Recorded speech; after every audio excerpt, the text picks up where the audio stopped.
Follow-up question ko po, dun sa mga testimonya na ng mga victim survivors, sinexually abuse nyo ba ang mga babae at mga menor de edad? At Wala ginamit nyo ba ang relihiyon para i-sexually abuse Wala sila? pong katotohanan yung kanilang mga sinabi.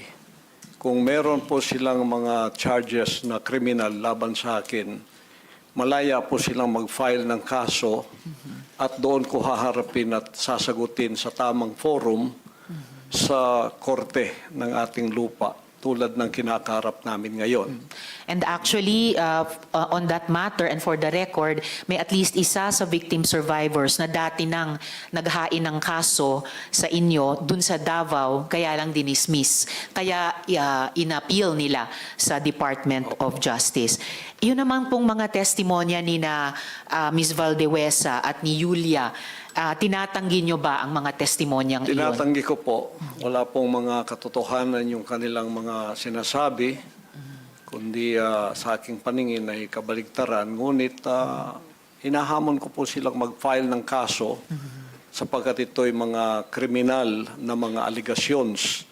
At ito ay para maging fair, ay maghain po sila ng mag-file sila ng kaso laban sa akin o kanino mang kanilang gustong mag-file laban sa mga kingdom na leaders or members because we are under the law of the Republic. Tulad po kay Masayon, yung kanyang sinabi.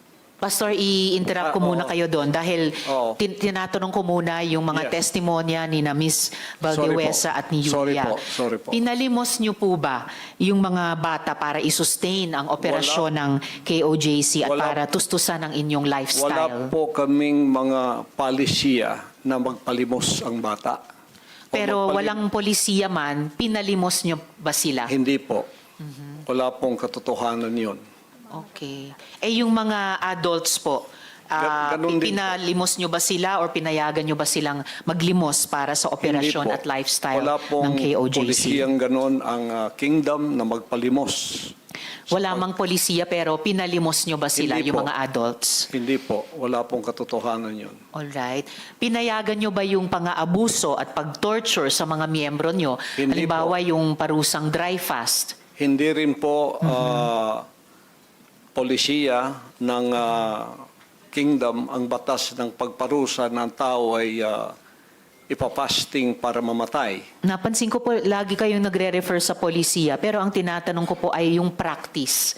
So, pinaabuso nyo ba, pinatotorture nyo ba yung mga miyembro nyo? Pinapa-dry fast nyo ba sila? Sa freedom of religion po natin, meron tayong separation of church and state.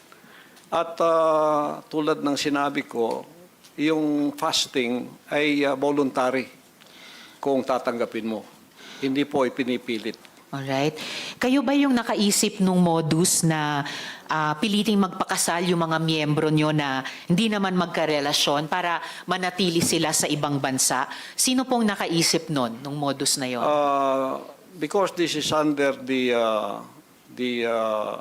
investigation already, I invoke my right to remain silent on this issue. Alright.